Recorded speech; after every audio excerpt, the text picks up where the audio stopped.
We just crossed 300K, bro. There we fucking go. Yo, Mikey, like how much are you making? I'm gonna have my first million month this month. Let's go! Everyone at home, have some balls and do it. It's not easy, but it's definitely worth it. So this won't be a flashy video where I'm gonna just explain to you the 3 steps, how to become a millionaire, whatever. But this is gonna be a pretty boring strategy on how my students made $300,000 in the last few months. And it's just gonna be very straight to the point about their journey and how they did it. And also a few side facts about myself and my story, etc. So what I advise you to do right now is get some tea out, get a notebook, and enjoy the video. What changed since the last case study? You can maybe give us like a quick overview over what's like the whole journey went, etc. So last time when we spoke, I think it was like in March or something, we had some issues with payment providers and stuff. We were at 80K per month. We thought our life was over when we had the payment providers issues. And as always, like you guys sent us a contact of someone in the US that was running the same product. And right now we are still running those 2 products through him. It's been great because I think he's someone that it's been in the program for a long time. He's really good. We learned a lot from him. Like the network part of the program, I think it's probably the most important. 100%. Who is it? Alec Regner. Super nice, bro. Like actually, like super nice. He takes care of us. Like everything we need, he does it like boom, boom, boom. We are making huge money for him too. It's crazy how much you can learn from just somebody who had the same issues you already had, like in the past. Yeah. I think it's Tony Robbins that says that learning from your own experiences is great, but if you are able to learn from someone else's experiences, this is like a superpower. It's like cheating. I've seen this so often where figuring out the solution for one issue takes you like a fucking month. Like to explain that experience to the second person, it's just like that, you know, like you already know how to do it. It's super easy. In terms of numbers, how did things change? Maybe you can share your screen and go through the stuff. We just crossed 300K, bro. There we fucking go. Nothing changed. Like, to be honest, like we didn't do anything differently. We just kept going. Lots of volume. We print content. We don't upload content. We just fucking print content. And yeah, right now we are trying to touch other areas. Patrick is helping us a lot with Facebook ads. Well, when I started, I tried to do Facebook ads. Now I realized that my chances were exactly 0% of success. Like it's insane. And even with him, like we have a winning product that you told us. Even with his help, we are just like break even and starting to get traction, but with a professional, you know what I mean? So it was absolutely impossible for me a year ago with no experience building stores, like no knowledge at all to make it work. People underestimate Facebook ads so much. Like it sounds like, okay, you just put on the ads and then basically things start to work and that's it. It's not the case at all. The difference between organic and Facebook is this. On organic, you go viral, you make profit no matter what. You don't have to optimize shit. Your store doesn't that matter. That like it's still gonna make you some money. You don't even know how much you're losing out on because like the backend is not optimized, the average order value, the conversion rate. You just make money, so it feels fine. With Facebook, like you actually lose money. Not like with organic, where you could have made more and it's like just opportunity cost. You literally lose money if everything is not optimized because there's no room for error whatsoever. Especially with like the ad costs, which are currently going on. Like we have 2024. Like it's pretty expensive to run ads if you don't know what you're doing, and you have to just optimize everything. Because with Facebook, for example, if somebody buys from your store for $30, and then you're able to, in the back end, make another $30 off him. Everything on the Facebook side stays the same. Like you don't have to pay any extra money whatsoever, but you made $30 on top and that's all your profit. That's how it usually is working. People just don't understand how to do it at all, especially coming from organic. It's so different. For beginners, everyone at home trying to do dropshipping, don't even think about ads for now, like because with organic you learn everything for free. Like you learn how to build a store, process orders, customer service, absolutely everything. And after these basics, go and have fun doing ads. But at first, just learn how to go viral and every single step of the process. Like it doesn't make sense at all to start doing ads right now. Maybe you can share your screen. We can go through the numbers like on a quick update. We have that thing where a couple of stores are shut down, so we can't even show, but I'm going to show you what we have here. So this is a new product that we just started Yeah, 17th of August, I think. Well, I'm not sure now. I think it was around here. It's been working pretty good so far. What an amazing ride since we joined the product, bro. Like it's been up every month. It's not even about the money, it's the knowledge we got from it, right? Like we learned so incredible things these 6 months. Would you say the main thing is products and videos, or what else? Products for sure. Personally, I think we are not great at making videos. We have two factors here that we have been lucky. Like all of this is a Spanish market. The competition is really low. And secondly, like the products are good products. So 65. We have a fear, like, as I told you, like, even for these products, some stores got, like, they closed it, but other products, we just stopped running it because for the amount of views we got, it wasn't worth it. Here we go. Nice. This is also really cool that it's diversified and it's like a multiple products and it's not only one. This is what should give you a lot of confidence. But they are really similar. That's the point. I counted like one. We just got a big one. That's it. Nice. And then you have a few other blocked ones. We have like these same products, way more in other stores. Like we made in one 50K, another one 40K. And after we had a few products that we just get a couple thousand here and there, but nothing great. From the 300K total, how much profit was done here? It's been difficult because it changed a lot and there are lots of variations of the product. But I would say, like, to be safe, 42%, but probably it's a bit more. Just going through the entire storyline, what would you say were like the biggest obstacles, the biggest learnings, the biggest like key moments you had generally? So payment processors was a big thing.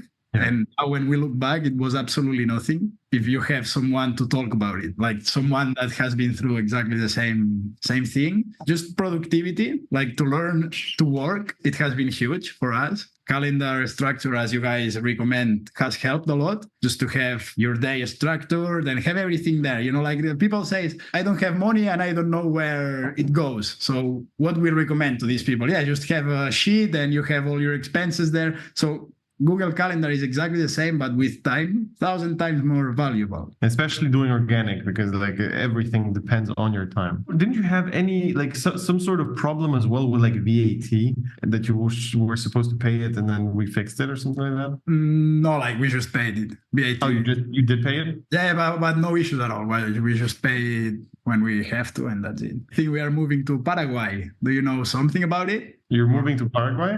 Yeah, bro. I didn't know. Do you know something about Paraguay? Like not at all. Really? It's like the new Dubai, they say. Really? Yeah, because Paraguay is taxes are territorial. So what you do is you open an LLC in the US. At the end of the year, you send this profit to your like personal person, which pays zero because taxes are territorial. And you don't have like no minimum stay, absolutely nothing. You go one time, make the everything, and after 3 years you have to go once. So it's insane. It's as good as I think. It's just wait, you don't even have to stay there, bro. One time, so you go first day, and after 2 months you have to go back to do something else, and after there is no even like a minimum stay. No minimum stay at all.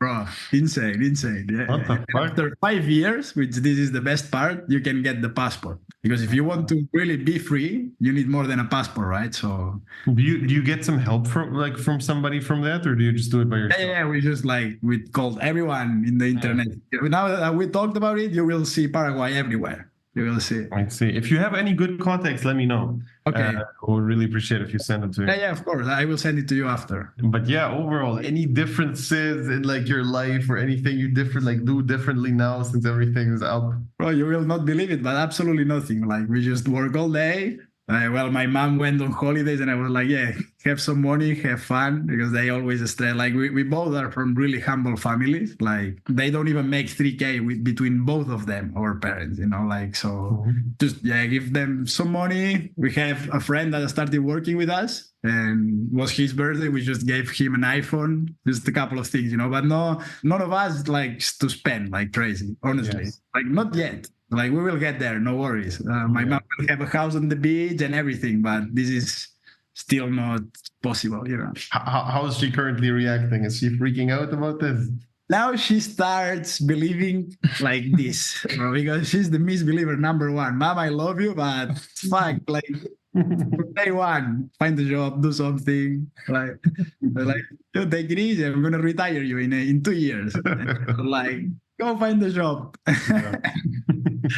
And no, now like she sees some money, and we also bought her an iPhone and shit, so it's happier now, I would say. Nice. Do you remember how it was like in the very beginning? And looking back at it now, would you expect what like exactly the current situation a year or 2 years ago, or would you say that's like not possible at all? Bro, exactly everything. Like I promise you, I always tell him like all these numbers. Like right now, I'm looking at 80K Shopify, and I think like this is too small. Like I've seen it every day of my life, like a million.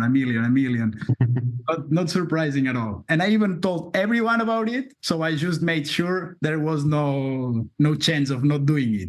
Yes. Do you plan on changing something to get to 1 million, or do you think it's just more volume? Volume for sure is the thing, but TikTok Shop, bro. Like we are all in TikTok Shop. We already designed our first product and sent it to a 3PL in the US. We are working with Tristan. TikTok Shop, bro.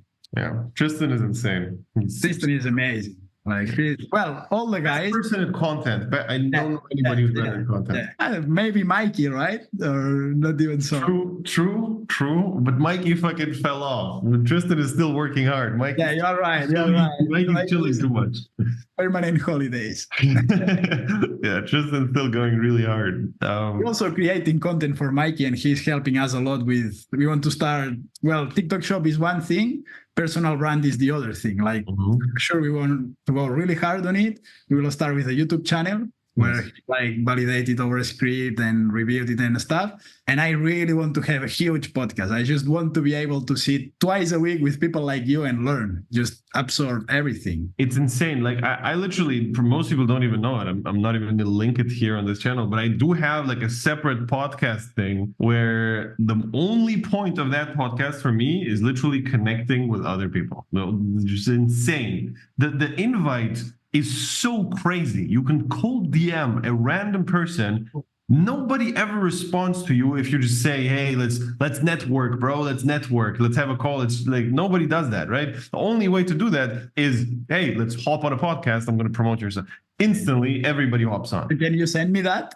Yes. Right? Or you want to talk about it here? No, I'm not going to talk about it here, but I can send it. Yeah. Please. It's just something where you can get so many connections from. And I think like for also the learnings, like one small tweak at the numbers I'm currently doing is worth so much, like one small change, extra 100K a month, because just like a small increase already makes a very big impact.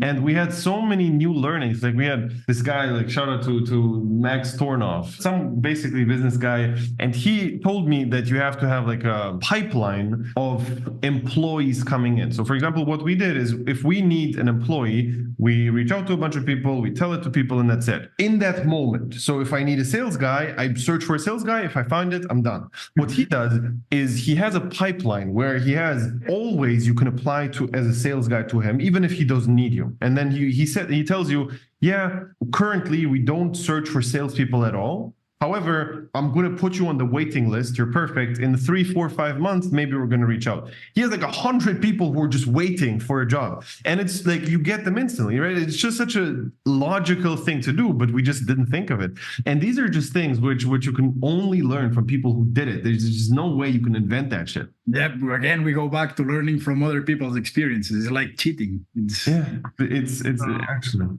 Yeah, Michael, you said 100K extra a month. Like, how much are you making? And we know about that? I'm going to have my first million month this month. So fucking let's go. Yeah. Are we talking revenue or talking? No, yeah, revenue. But profit is insane. Like very, very, very high. Oh, congrats on that. That's amazing. You deserve every bit of it. Thank you. That's amazing. Fuck yeah. Yeah, like it's Well, this is fuel for us. Like, thank you very much for sharing it. Like, we're talking millionaire. the whole million a month. I was working on that so for so long, and there was just like so many missing components to it. It's fucking difficult, There's just so many things crashing at a high scale, and then one small, like what I said, with one small like increase can make you another 100K extra. One small issue can also lose you 100K a month. So we had so many small details. One person just fucks up a tiny thing and it just compounds and it's like 100K less every month. And then we don't fucking know what it is. A few months ago, we had a massive crash in every fucking thing. Like the whole business just like literally halved. We might mean half the revenue all of a sudden. And I noticed that I have no idea why. And I started panicking for like 2 months straight. I didn't do anything, then track the entire business. And it's so difficult to track micro steps in the business, especially when there's like 20 people working for you. It's very difficult to track every single task they do, how they prioritize, how many hours they work on this versus this, what's more important. It's very, very difficult. When I noticed I don't know why it's not working right now, I realized, okay, I need to just break down everything into micro steps and see which number is worse this month versus the other one. Like what actually halved. So we figured it out, and then like the bottleneck just went away, and then now we can scale. This is like something that someone else could have been like, oh, fuck, panic, then blah, blah, blah. But now with perspective, it's even good that happened because now you know everything. Like, yes, exactly. Like in retrospect, it's the best thing which could have ever happened, that my business fucking crashed to like literally half the revenue. But it's like it's amazing, and I noticed that every single time something bad happens, like every single time. For example, even your payment provider issue, it's good because now you have the solution, right? Like now, yeah, as long as you push through it and are able to overcome it, problems are the best thing which can happen. But it doesn't feel like that in the moment. Like you thought the world is gonna fucking crash on you. We were done for a day. And now we think about it and we are like, come on, you hurry up. Yes. No, but it's like it's very difficult to keep telling that to yourself like in the moment. But I don't know anybody who had a problem like in business and then 5 years later, after overcoming all of it, they said, fuck, that problem actually was real. That sucked. No, like everybody loves it. You have a cool story to tell. You have so much more knowledge and it's just better. The bigger the problem, the better. We talked about this sometimes, like now we are too chill. Like we are not stressing about anything. Everything is great. We're like, please, something you need more, like for real. How does your day look like a normal day? Do you have like a established routine or you go more? It just really depends on the phase I'm currently in. Like for example, if you asked me like 2 months ago, I was fucking stressed because the whole thing I just told you. It's been a while since I've been working like 12-hour days. Before this crash happened, with all the employees, it's very difficult to work 12-hour days because you're one voice message away from giving away a task. Like I send a voice message to an employee. Okay, task is gone. That task is gone. What the fuck can I do? I'm not gonna sit here and just do something to feel productive because I don't want to give it away to somebody else. No, all right. So it's very difficult to fill in a 12-hour productive day of things only you can do if you have 20 people working for you. I wasn't actively trying. And then also like back in the day when like before the crash happened, I was not trying to fill in the day because everything's great. It's just working. I was working around like 8 hours a day, something like that usually. Then I had this whole thing. I started working like 12 hours a day again. And then now everything's fine again. I'm going slowly down to 8-9 hours, something like that. Currently, my day, it's not special. I wake up, I work 9:30. No way. Yeah, it's chill. Bro, what do you mean? I thought people worked a lot. Well, no. Rich people have people who work for you a lot. Yeah, you're right. We wake up 9:30. I start working around 10, usually, like depending on the day, but either I have a bunch of calls or like with a team, with people generally, or I basically sit down with my brother and we structure the to-dos. We go through everything and we do everything together. there. After that, I usually have like my boxing or the gym. Now I started just having lessons. You know, like I realized how I'm lacking in other areas of life, which I just didn't like. I have no idea at all about history. I don't know about physics. I have no, like I'm just brain dead when it comes to everything outside of this bubble because I was focused so much on it. At some point, I want to just be like pretty well rounded at everything. So I got some like the teachers. So like I have a guy who's just like teaching me physics now, and teaching like another guy who's teaching me history, and then another guy who's like teaching me chess, and like the boxing coach. So I realized it's been a while until I understood that you can pay for coaching in not money making areas. You know, like in dropshipping, if you pay for a coach, it's very obvious. Okay, I'm going to make it money back. Fine. If I pay a history teacher, how the fuck am I going to make the money back, right? Like it's different to justify that. It's great that you have done, like, thanks to being focused on your money making activity. Now you can learn about absolutely anything from amazing people. So Exactly. And I'm just trying to round myself up in all the other areas. And then after that, like after I'm done with gym and the lessons and all that, I basically chill with my girlfriend. We eat or something like that. Basically, that very normal day, right? Yeah, just regular guy. And then on the weekends, I see like my parents and chill with them. On Sundays, I visit my grandmother and just like nothing special at all. And like people envision this crazy lifestyle. I'm on the yacht and just all out of control. No, it's not like that at all. I think currently I'm in a pretty good sweet spot of working, but not working too much, where I still have a life. At some point, it doesn't fucking matter. After making 100K profit after tax, after everything, every single month, like your life is not going to get whatever. Either I can kill myself and work 16-hour days still, or I can just like round up other areas. So I actively chose to do that as well. But I only allowed myself to do that after outsourcing all the most important tasks. Because, you know, like I would never ever get a fucking history teacher when like not another person is doing the work for me. Like in my history lesson, somebody else is working, so it's fine. If nobody's working, I cannot allow myself like to just lose an hour. Now that you are at this point, how do you do to keep that fire inside, like that motivation, or just to keep going? Because I guess it's really easy to chill and say, yeah, that's enough. I just have people stressing me. My brother is fucking so stressful. I fucking hate him. He's just so stressful he's constantly in a state of stress where fuck, this is not done. Fuck.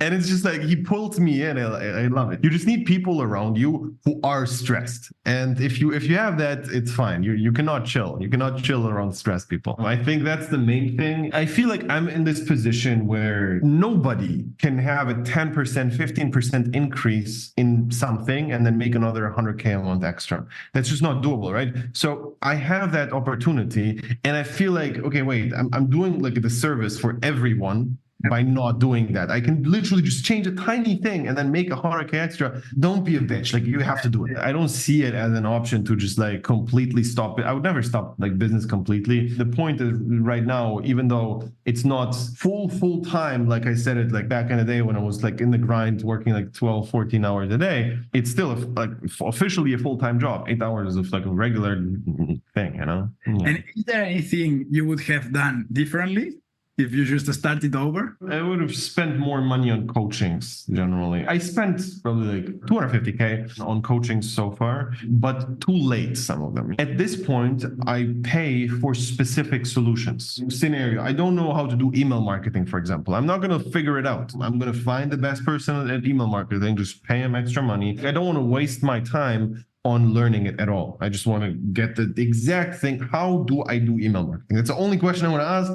Here's the steps, and that's it. You know, I was not thinking that way. If you have a problem, you can either think, how can I solve it? Or how can I find a person who can solve it? And I was never thinking, how can I find a person who can solve it? Now I do.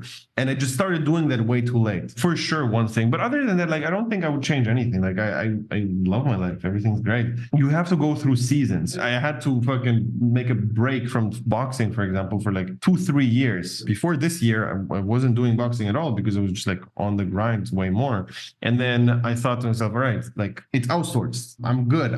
Like I constantly had to remind myself we're good. I have like everything outsourced. So now I have time to do other things. And I wouldn't change many things there. What would you recommend us to do? Is there anything that you would say, if you do this, your progress will be 1,000 times faster? Or for example, like right now, I think we took the right decision. Like we want to document everything. Yes. From zero to, is there anything in a special we should do, or we just film as much as we can? And I don't know. I would say 2 things. Don't be afraid to spend your money, especially on employees. If you would be in my body, in my head for one day, and you would see how good employees changed my life, you would understand it's worth it to go through 10 bad ones to find one good one. Yeah. And I think, like, I'm sure you guys are not actively thinking, how can I give this task away? You're not thinking that. Like at the level you're at, you made 300K. Nobody thinks like that. You're thinking, how can I make more money? How can I make more money-making activities? That's the wrong thing to think. Like the highest leverage thing you can do is you take your money and invest it into having a person who's doing things for you, like in a good way. You know, you spend all your time teaching them. You're doing all these things, and at some point you have a like printing machine without being involved. You're going to realize how all of a sudden you're going to have so much more time to think. And that time to think is making you more money than working inside of the business. Like working on the business versus in the business, everybody talks about it. It's actually like just your mental freedom of thinking whatever you want and doing, like you're free to do whatever you want. And you just have time to brainstorm, especially if you're like working together, brainstorming and actually thinking about what the next good thing is, you know, that's massive. And then the second thing, and I'm also like almost sure you're not doing this, is every single day, you have to A/B test everything. I'm almost sure you're not having A/B tests set up, which you test.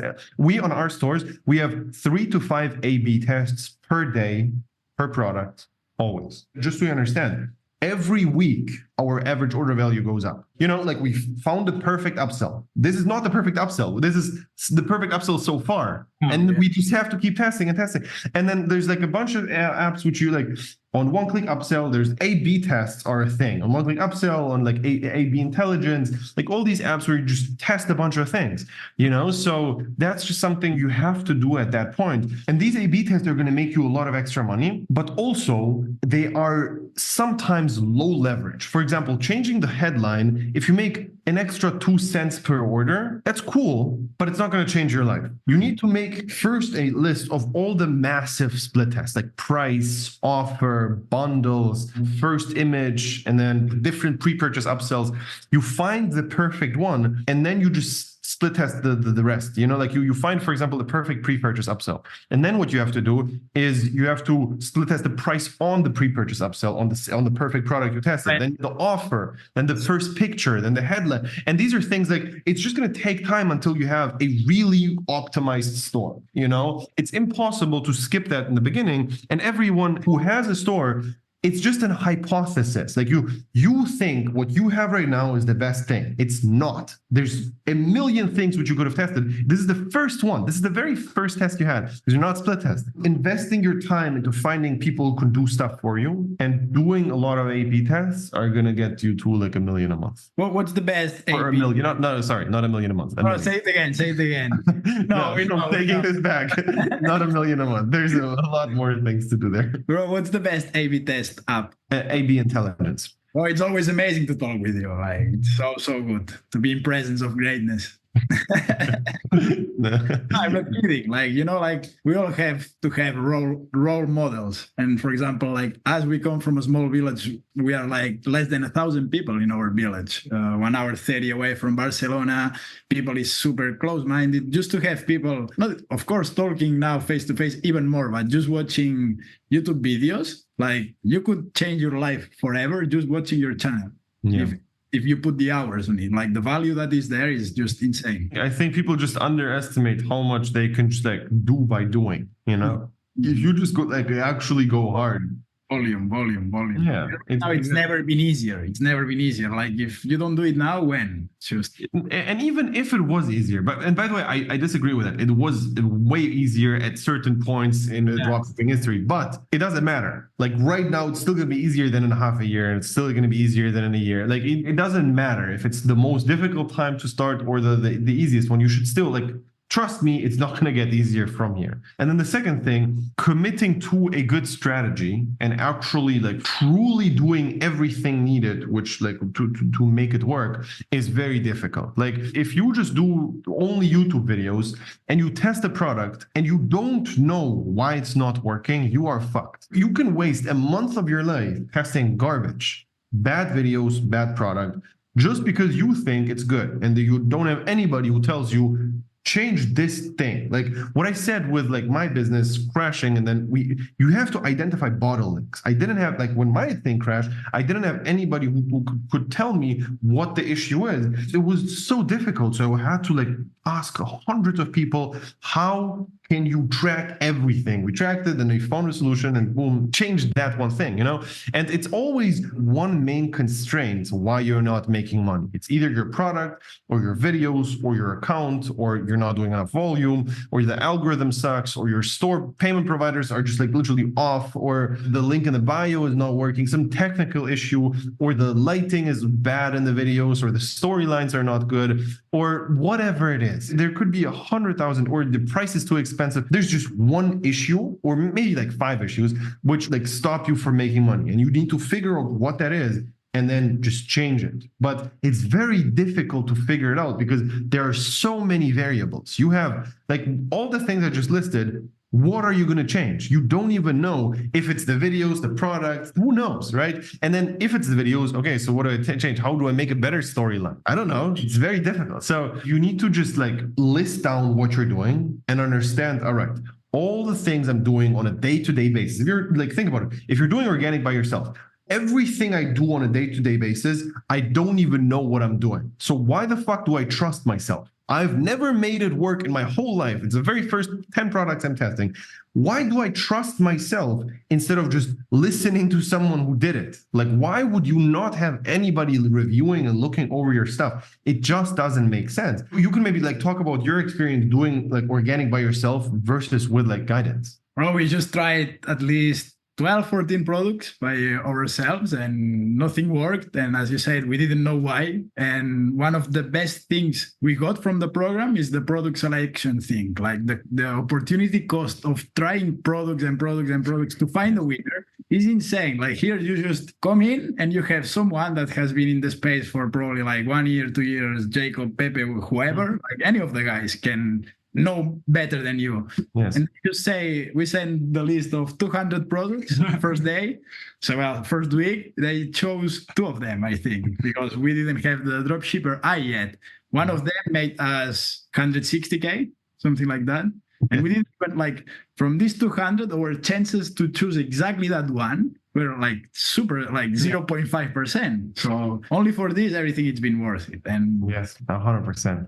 So yeah, like for everybody watching this right now, like if you already are executing, you're already doing the thing, like it doesn't make sense to not have guidance. So like if you want, you can click the link below, sign up for a call. We're going to see if it's a good fit. And if you're not starting, what the fuck are you even doing with your life? Like you're watching this fucking video, why are you not doing anything? Like why? Just like you don't have any reason. And you might tell yourself, yeah, I have this thing coming up and I don't have time because of that. 99% of people watching this right now, it's going to be garbage. Like it's just going to be excuses. You actually have time. You have the capacity. You have the money. You have everything to start, but you're not. Everyone at home, have some balls and do it. It's not easy, but it's definitely worth it. So just fucking do it. 100%.